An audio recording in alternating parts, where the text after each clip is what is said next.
الحمد لله رب العالمين وصلى الله وسلم وبارك على نبينا محمد وعلى آله وصحبه أجمعين أما بعد.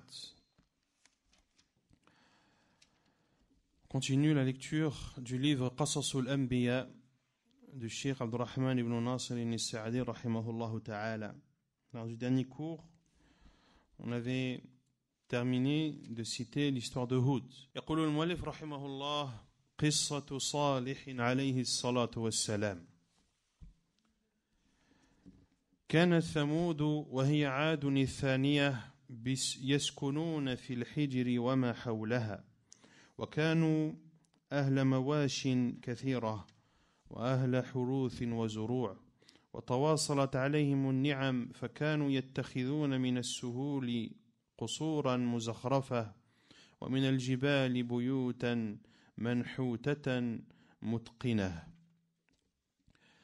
فبطروا النعم وكفروها وعبدوا غير الله، فأرسل الله إليهم أخاهم صالحا من قبيلتهم يعرفون نسبه وحسبه وفضله وكماله وصدقه وأمانته، فدعاهم إلى الله وإلى إخلاص الدين له وترك ما كانوا يعبدون من دونه، وذكرهم بنعم الله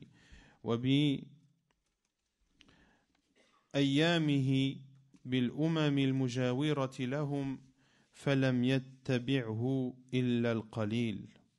وحين ذكرهم وأقام الأدلة والبراهين على وجوب توحيد الله اشمأزوا ونفروا واستكبروا، قالوا يا صالح قد كنت فينا مرجوا قبل هذا، أي كنا تخايلنا فيك أن تفضلنا جميعا لكمالك وكمال أخلاقك وآدابك الطيبة. وهذا اعتراف منهم له بهذه الأمور قبل أن يقول ما قال، فما نزله عن هذه المرتبة عندهم إلا أن دعاهم إلى عبادة الخالق بدلا من عبادة العبيد، وإلى السعادة الأبدية، وما ذنبه إلا أنه خالف آباءهم الضالين وهم كانوا أضل منهم.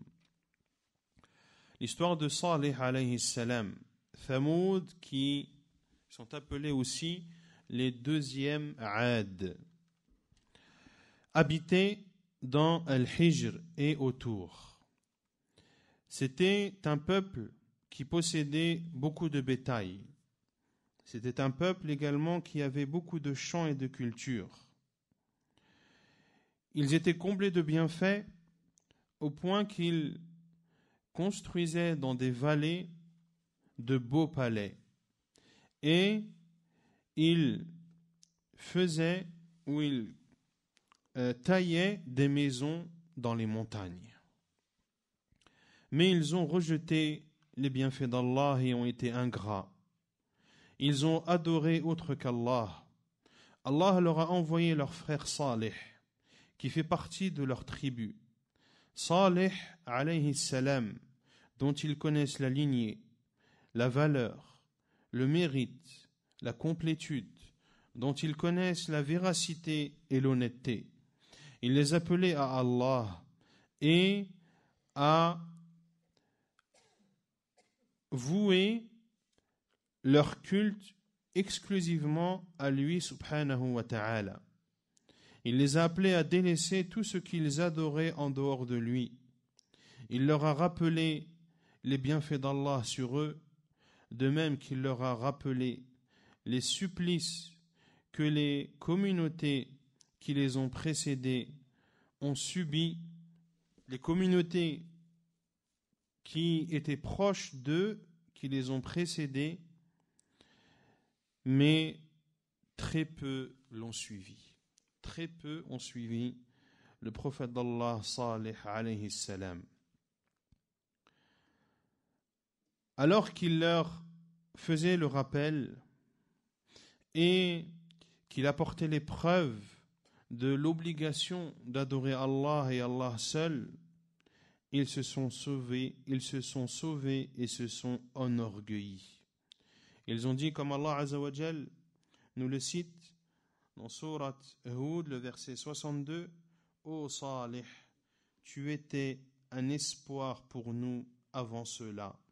C'est-à-dire, nous pensions de toi que tu étais meilleur que nous tous, de par ta complétude et de par ton bon comportement.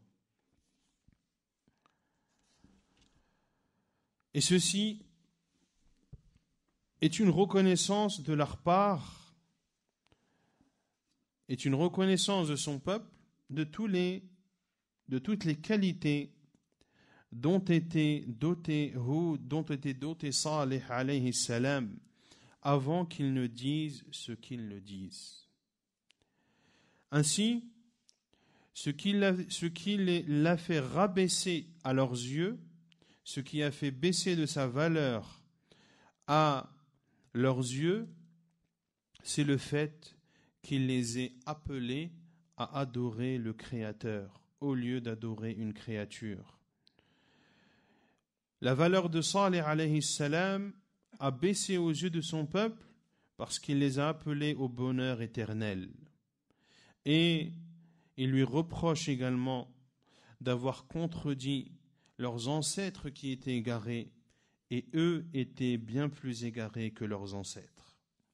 ثم أقام لهم بينة عظيمة وآية وبرهانا ونعمة على جميع القبيلة بأسرها وقال هذه ناقة الله التي لا يشبهها شيء من النوق في ذاتها وشرفها ومنافعها لكم آية على صدقي وعلى سعة رحمة ربكم فذروها تأكل في أرض الله على الله رزقها ولكم نفعها ترد الماء يوما فترد القبيلة بأسرها على ضرعها كل يصدر عن ضرعها قد ملأ آنيته ثم تردون أنتم في اليوم الثاني فمكثت على هذا ما شاء الله. Puis Salih alayhi salam leur a apporté une preuve immense, un signe évident et un bienfait pour l'ensemble des tribus du peuple de Salih. Il leur a dit: voilà la chamelle d'Allah, qui ne ressemble à aucune autre chamelle, ni dans sa nature, ni dans sa noblesse, ni dans ses bienfaits.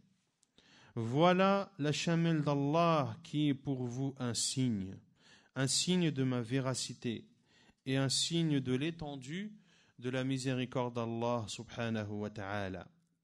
Puis il leur a dit: laissez-la donc paître sur la terre d'Allah. C'est Allah qui lui donne sa pourvoyance et vous profiterez de ses bienfaits.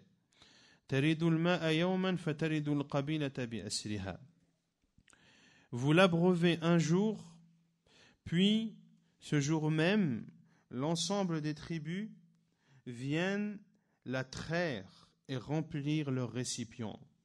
Puis, le lendemain, c'est eux qui boivent, c'est-à-dire du lait qu'ils auront trait. فَمَكَثَتْ عَلَى هَذَا مَا شَاءَ اللَّهُ. Et ainsi, les jours passaient. C'est-à-dire que ils donnaient à la chamelle, une tribu donnait à la chamelle à boire de l'eau, puis ils remplissaient leur récipient du lait qu'ils avaient trait de cette chamelle, et ainsi de suite, en fonction des différentes tribus du peuple de Salih. ثم قال رحمه الله: وكان في مدينتهم 9 رهط من شياطينهم قد قاوموا ما جاء به صالح أشد المقاومة يصدون عن سبيل الله ويفسدون في الأرض ولا يصلحون وكان صالح قد حذرهم من عقر الناقة لما رأى من كبرهم وردهم الحق فأول ما فعل أولئك الملأ الأشرار أن عقدوا مجلسا عاما ليتفقوا على عقر الناقة فاتفقوا فانتدب لذلك أشقى القبيلة ولهذا قال الله تعالى: إذ انبعث أشقاها، أي بعد اتفاقهم وندبهم إياه بعثوه لذلك فانبعث واستعد وتكفل لهم بعقرها وهم جميعهم راضون بل آمرون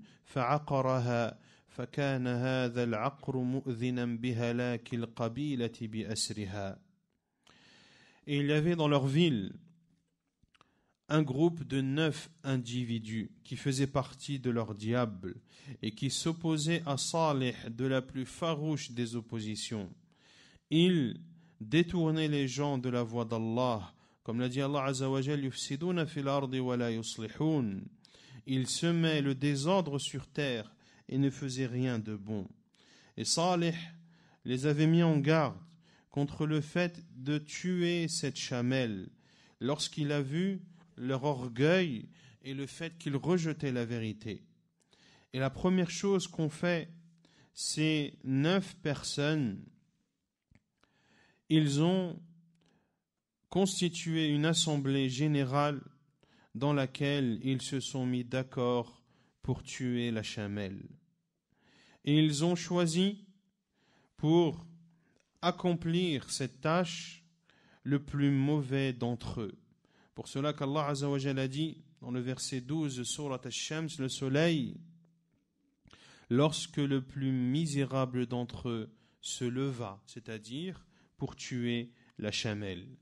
Il se leva, c'est-à-dire après qu'il se soit mis d'accord et après qu'il lui ait confié la tâche de tuer cette chamelle.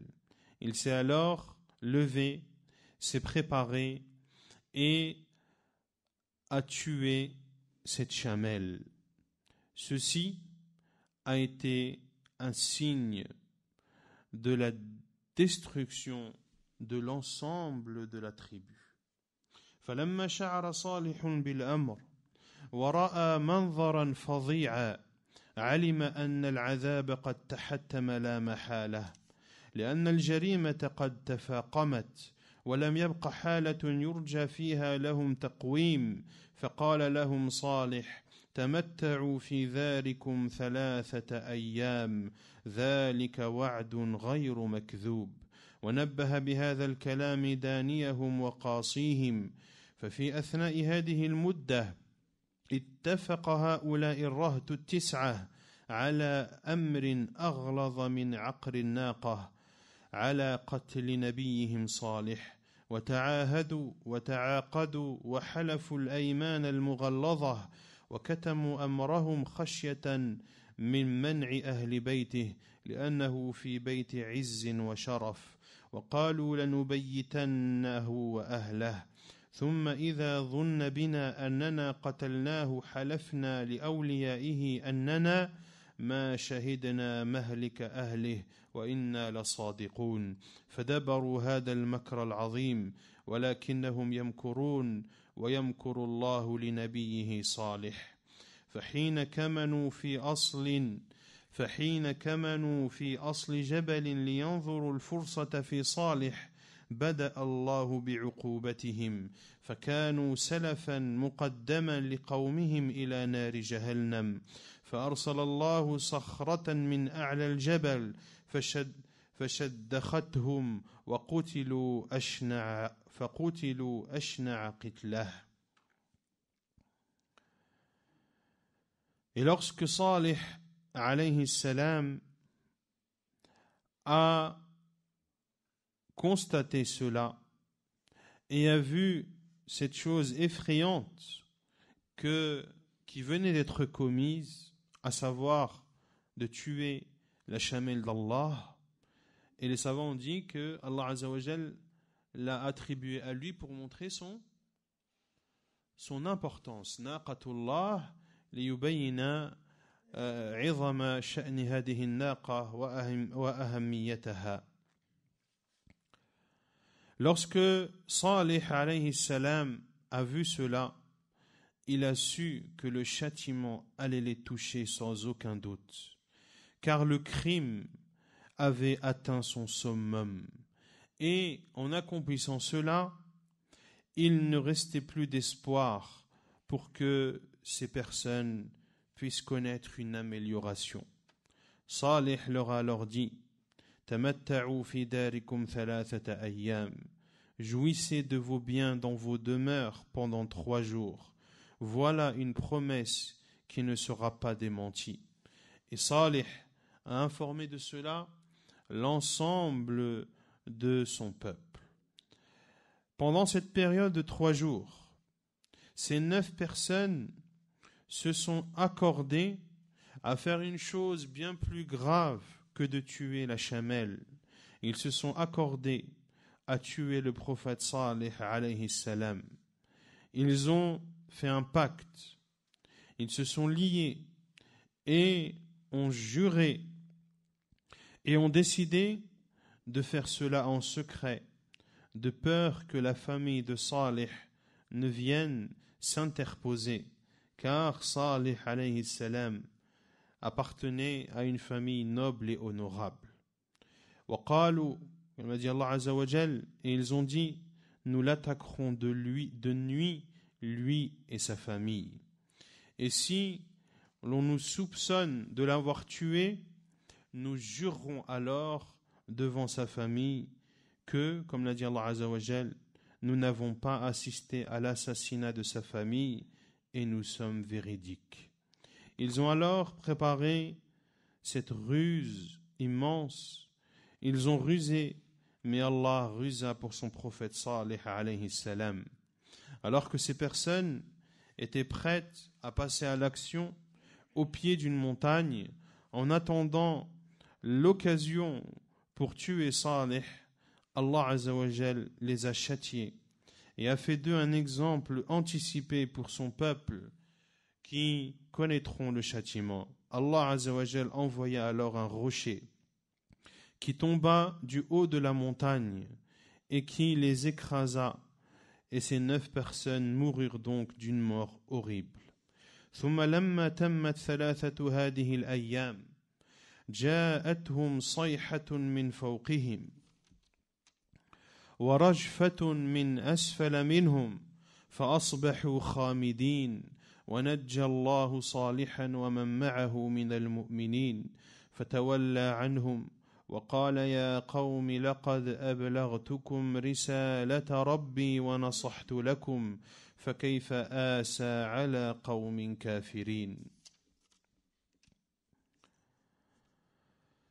Puis, lorsque la période de 3 jours est arrivée à son terme, un cri terrible est arrivé au-dessus de leur tête, et un tremblement les a secoués d'en dessous leurs pieds, et ils se sont retrouvés raides morts. Et Allah subhanahu wa ta'ala a sauvé son prophète Salih et les croyants qui étaient avec lui.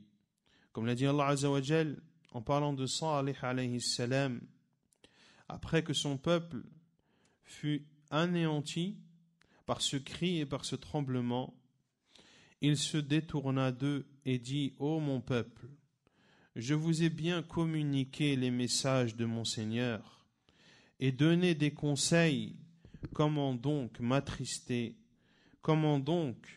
m'attristerais-je sur des gens mécréants? ثم قال الشيخ السعدي رحمه الله فوائد تتعلق بهذه القصة.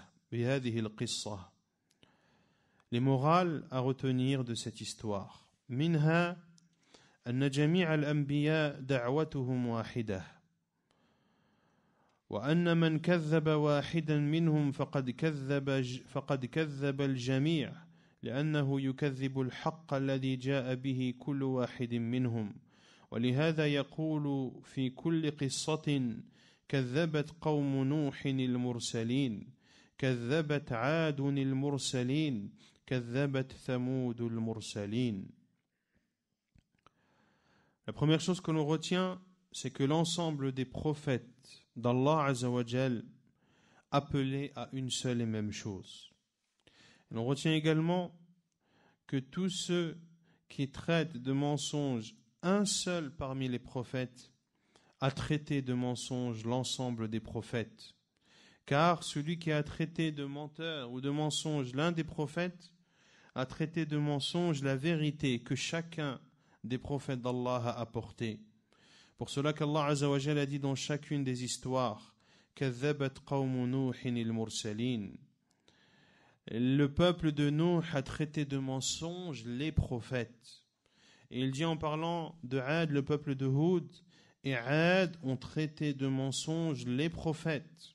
Et en parlant de Thamoud, le peuple de Salih et Thamoud ont traité de mensonges les prophètes. Alors que le peuple de Nuh ont traité qui de menteur? Nuh. Et Allah Azza wa Jalla a dit, et le peuple de Nuh ont traité de mensonges qui? Les prophètes, al-Mursalin. Pareil pour Ad et pareil pour Thamoud. ومنها أن عقوبات الله للأمم الطاغية عند تناهي طغيانها وتفاقم جرائمها فكفرهم وتكذيبهم موجب للهلاك ولكن تحتم الإهلاك عند تناهي الشرور ولهذا أرجى ما يكون لوقوع العقوبة بالظالمين المجرمين عند تناهي إجرامهم لأن الله تعالى بالمرصاد فيمهل ثم يمهل حتى إذا أخذهم أخذ عزيز مقتدر. Ce qu'on retient également, c'est que les châtiments d'Allah subhanahu wa ta'ala, lorsqu'Allah Azza wa Jal châtie des peuples transgresseurs, il les châtie lorsque ce peuple atteint le summum de la transgression et du crime. Le fait que ces peuples ne croient pas en Allah et le fait qu'ils traitent de mensonges les prophètes d'Allah, cela oblige ou cela fait en sorte qu'ils méritent l'anéantissement. Mais l'anéantissement les touche lorsqu'ils dépassent les limites et lorsqu'ils atteignent le summum du mal. C'est pour cela que le châtiment est espéré pour les injustes et pour les criminels lorsqu'ils atteignent le summum de leur crime. Car Allah Azza wa Jal est à l'affût et Allah accorde un délai, puis il accorde un délai, mais lorsqu'il saisit, Allah Azza wa Jal les saisit de la saisie d'un puissant capable de toutes choses. ومنها أن العقائد الباطلة الراسخة المأخوذة عمن يحسن بهم الظن من آباء أو غيرهم من أكبر الموانع لقبول الحق.